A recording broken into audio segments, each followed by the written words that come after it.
Model, 68-plate Vauxhall Vivaro 2701.6 CDTI 70k miles needs injectors replacing VAT included. Body, grey, panel van. Mileage, 70,552.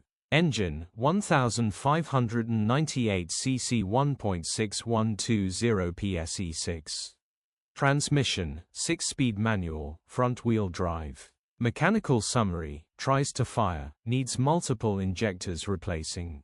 Straightforward injector replacement job, may need 1 or 2, may need all 4, who knows, but engine and running gear are perfect. Simple repair for someone who knows what they're doing. Will start and run on easy start, but that's about it. Grin. Condition summary, bodywork is very clean and presentable.